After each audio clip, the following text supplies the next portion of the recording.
Bonjour, bonsoir, bienvenue sur ma chaîne. Donc nous sommes, comme c'était prévu, arrivés à Reims avec Roman.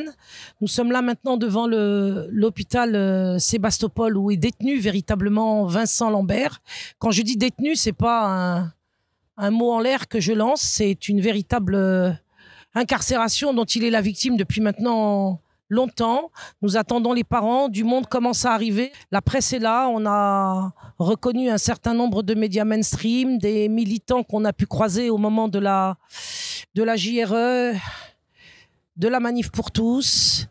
Et nous nous retrouvons donc aujourd'hui, pas assez nombreux à mon goût en tout cas, pour venir en aide à Vincent Lambert, qui, je le répète, n'est pas malade, n'est pas dans le coma, n'est pas l'objet de traitements lourds. Il est simplement hydraté et nourri artificiellement. Et après tous les recours envisagés par ses parents, aujourd'hui, le médecin qui s'occupe de lui a décidé de le piquer, tout simplement. De le piquer, d'arrêter de le nourrir et de l'hydrater, comptant sur une mort évidemment prochaine qui ne manquera pas d'arriver sans hydratation et sans alimentation. Donc on va le faire mourir de faim et de soif. Donc ici, je retrouve des militants qui nous ont connus sur le terrain de la JRE, notamment, qui nous ont connus aussi dans les combats qu'on mène vis-à-vis des enfants pour les protéger de l'éducation sexuelle. Et là, je viens de retrouver Élie qui porte une parole grave. Alors, qu'est-ce que c'est que cette parole qui va choquer plus d'une personne? Si elle choque, je suis content. J'ai encore essayé d'être soft. Disons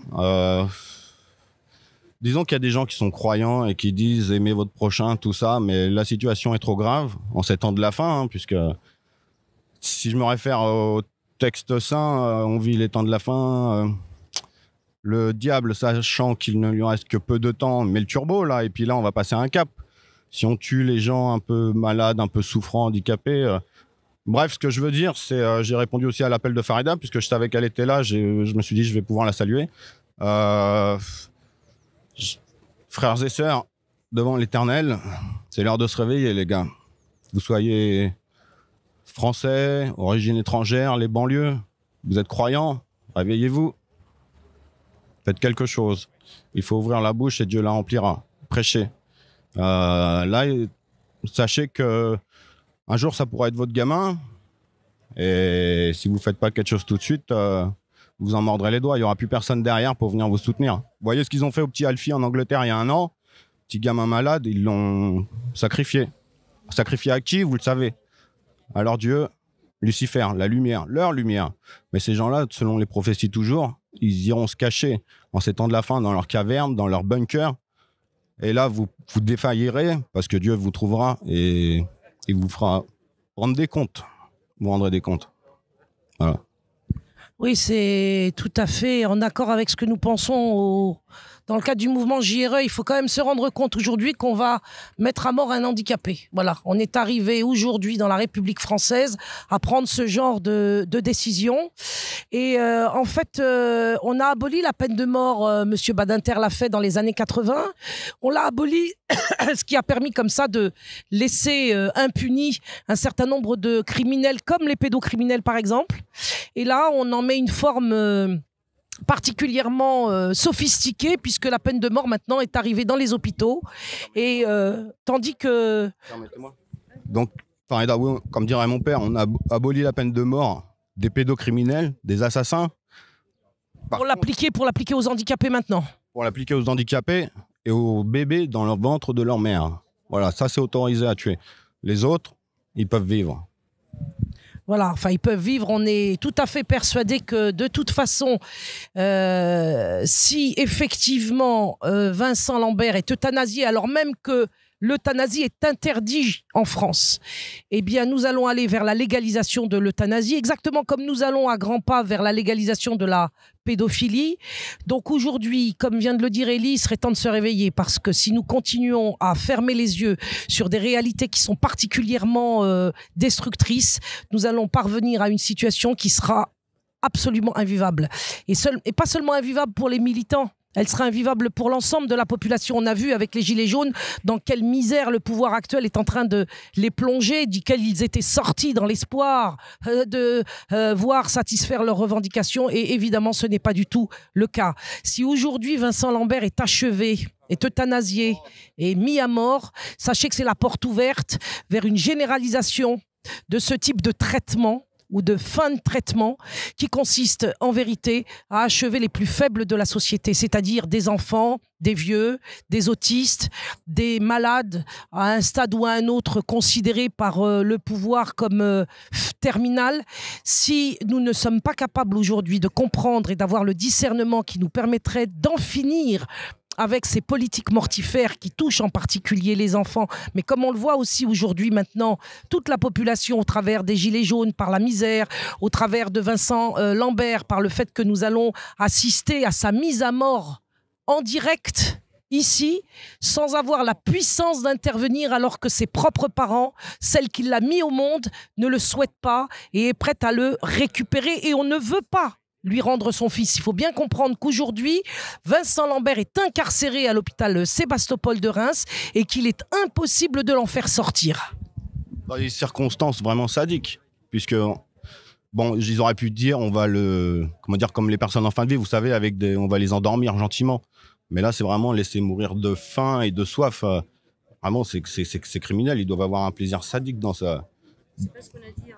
Il va y avoir de toute façon une sédation, mais c'est pas fait pour nous rassurer, parce que la sédation, c'est ce qui va permettre justement de faire rentrer Vincent Lambert dans la mort. C'est-à-dire qu'on va accompagner cette mise à mort par la faim et par la soif, par une piqûre qui est censée lui permettre de moins souffrir, parce qu'on n'est pas du tout en mesure et en état d'imaginer aujourd'hui quelles vont être exactement les conditions de son agonie.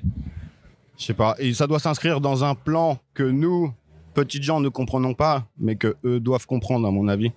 On va se diriger vers le transhumanisme, c'est sûr. Donc, nous, on est de la viande avec une bouche qui se plaint tout le temps, qui coûte de l'argent peut-être. Donc, s'ils ont des robots plus tard, ils vont plus avoir besoin de nous.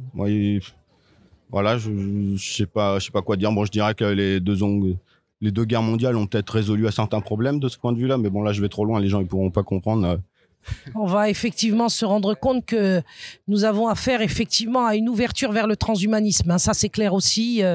Dans les projets du pouvoir actuel, il y a un remplacement, peut-être très grand remplacement des hommes par les machines. On en parlera à un autre moment, puisque aujourd'hui, on tient particulièrement à venir uniquement parler du cas de Vincent Lambert, qui est un cas emblématique en ce sens où il ouvre la porte éminemment, incontestablement à la légalisation de l'euthanasie. L'euthanasie qui rime d'ailleurs très bien avec euthanasie. Donc, comme j'avais mis sur Facebook, un curé qui avait écrit une lettre en disant, lors de cette époque nazie, justement, ils sont venus chercher les communistes. J'ai pas bougé parce que j'étais pas communiste. Ils sont venus chercher autre chose, je sais pas, n'importe quelle étiquette. J'ai pas bougé parce que j'étais pas un syndicaliste, par exemple. Mais ne croyez pas que c'est un catholique et donc vous n'êtes pas catholique, ça vous arrivera pas. Un jour, vous serez confrontés et vous regrettez de rien avoir fait encore. Donc frères et sœurs devant l'Éternel, peu importe votre étiquette, votre religion, nous sommes tous enfants du Créateur et réveillez-vous. De toute façon, il est évident qu'il ne s'agit pas seulement d'une menace qui pèse sur un homme catholique, il s'agit d'une menace qui pèse sur l'ensemble de la population de France, en particulier les plus faibles. Parce que ceux qui sont actuellement visés sont effectivement, comme ce fut le cas dans l'État nazi d'ailleurs, ceux qui sont considérés comme les plus faibles. Or, la civilisation par nature et par définition doit protéger les plus faibles. C'est parce qu'elle protège les plus faibles qu'on peut parler de civilisation. À partir du moment où une société sacrifie les plus faibles, on peut dire que celle-ci est tombée dans la barbarie. On va vous montrer les images du rassemblement. Il y a des pancartes là qui appellent à la libération de Vincent et qui sont effectivement pertinentes, ces pancartes, parce que justement Vincent Lambert est emprisonné à l'hôpital de Reims actuellement et il est impossible à sa famille de le récupérer. Et ça, c'est absolument inadmissible. C'est-à-dire que nous avons affaire à une incarcération qui est effectuée sur la personne d'un innocent, sur la personne d'un handicapé qui est tétraplégique depuis un accident de voiture qu'il a malheureusement connu il y a une dizaine d'années. Et désormais, quand on est accidenté et qu'on en sort tétraplégique, eh bien, on peut être euthanasié alors même que l'euthanasie est interdite par la loi française. Il est évident que le cas de Vincent Lambert aujourd'hui est une porte ouverte sur la légalisation de l'euthanasie. Et aujourd'hui, ensemble, ici, dans ce rassemblement, nous exprimons le fait que nous ne laisserons pas faire, que nous avons encore foi dans le Créateur et que nous allons nous mobiliser pour Vincent Lambert et pour interdire la légalisation de l'euthanasie. Aujourd'hui, on en est arrivé à ce que la République française veuille effectivement imposer l'euthanasie par l'exemple et par le fait accompli. Donc Vincent Lambert aujourd'hui n'est que finalement la victime, le sacrifié d'une politique qui va bientôt être déclarée ouvertement, et cette politique qui se déclarera ouvertement nous conduira effectivement vers la légalisation de l'euthanasie qui est jusqu'à nouvel ordre encore interdite en France. Et le cas Lambert est là pour nous faire franchir le pas vers l'abomination de l'euthanasie. Un test, un pas en avant et ils voient comment la population réagit. Si la population dort bien, bon bah ils savent qu'ils peuvent aller plus loin et aller crescendo, c'est ça. Donc là, il y a pas. Disons qu'un cas comme ça en France, la rue devrait être pleine là, et il devrait être impossible de se garer partout. C'est-à-dire que dans un cas comme celui-là où maintenant la population des plus faibles se retrouve menacée par la mise à mort hospitalière, médicale, eh bien nous devrions être en grève générale pendant le temps qu'il faut pour empêcher la mise à mort de Vincent Lambert. Parce que empêcher la mise à mort de Vincent Lambert, c'est empêcher la mise à mort de tous les plus faibles qui sont aujourd'hui dans la société, parce que on les retrouvera menacés de la même façon par la même politique. Vous savez peut-être que Vincent Lambert en vérité n'est pas malade, Vincent Lambert n'est pas dans le coma, Vincent Lambert ne reçoit absolument aucun traitement, on se limite à le nourrir et à l'hydrater de manière artificielle à l'issue d'un accident de voiture qui a eu lieu il y a une dizaine d'années et qui l'a mis dans l'état d'être un tétraplégique. Il reçoit des visites, il est en mesure de réagir à ces visites, justement en particulier les visites que font ses parents, et le gouvernement, le pouvoir, parce qu'il s'agit d'une décision évidemment qui nous vient du pouvoir, eh bien, a décidé d'en finir avec Vincent Lambert. Non pas parce que le cas Vincent Lambert en lui-même intéresse particulièrement le pouvoir, mais parce qu'il sera emblématique et qu'il constituera un exemple à partir duquel on nous met tous devant le fait accompli pour généraliser justement ces mises à mort par sédation profonde jusqu'à la mort. Et ces sédations profondes jusqu'à la mort vont ouvrir la possibilité de discuter dans les instances maçonniques de la légalisation de l'euthanasie, donc de la peine de mort qui par ailleurs est refusée aux pédocriminels. Mais par contre, elle est appliquée aux handicapés. Qu'on comprenne bien de quoi il s'agit.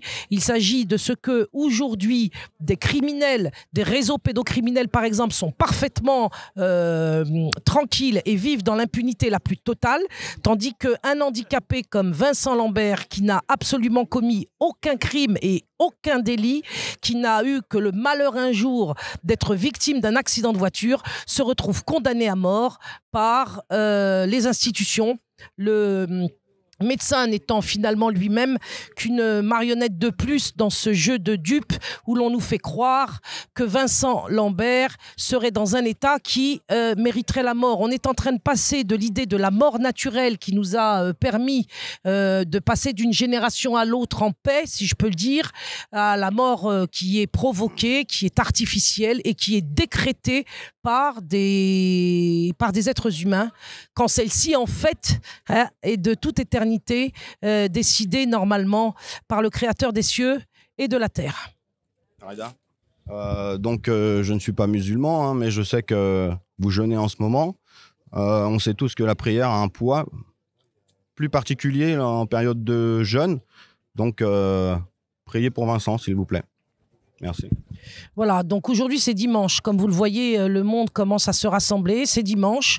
Demain, l'intervention de l'hôpital de Reims sera effective si nous ne parvenons pas à désarmer le bras qui entend le mettre à mort. Le fameux...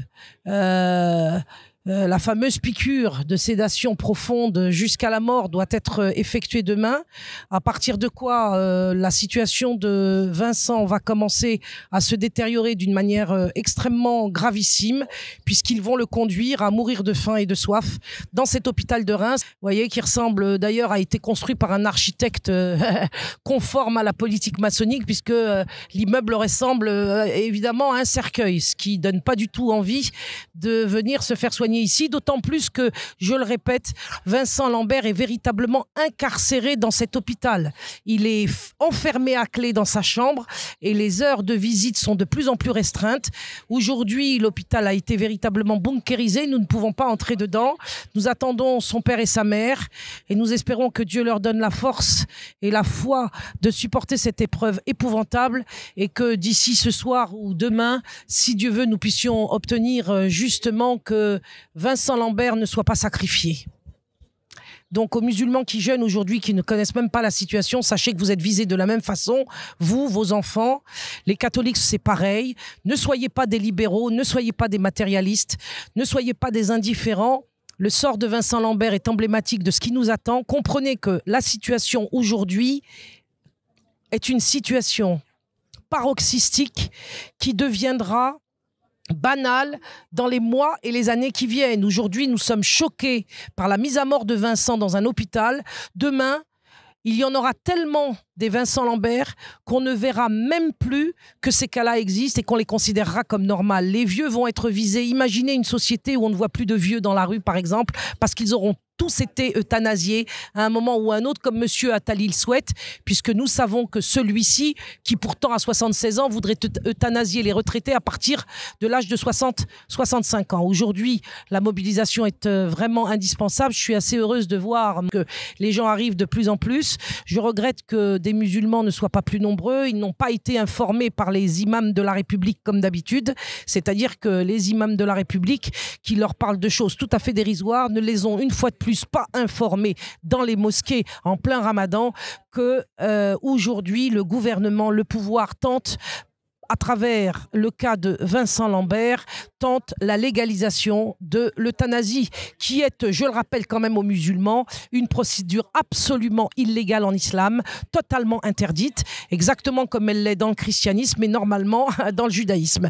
Donc que les imams de la République aujourd'hui soient interpellés par les fidèles dans les mosquées, au moment des tarawih par exemple, parce qu'il est absolument scandaleux que ces imams aujourd'hui, complices une fois de plus du pouvoir en place, n'aient pas dit un mot aux musulmans et que ceux-ci aujourd'hui, face aux Français de souche, catholiques ou non, ne soient pas représentés et présents pour pouvoir manifester leur solidarité à l'égard de Vincent Lambert et de sa famille, et puis de montrer aussi le discernement qui est le nôtre, car nous savons parfaitement aujourd'hui que cette mise à mort programmée de Vincent Lambert ouvre la porte à la légalisation de euthanasie qui jusqu'à présent est encore interdite en France et dont on veut nous imposer finalement par le fait accompli la mise en place avant sa légalisation officielle par l'Assemblée et le Sénat.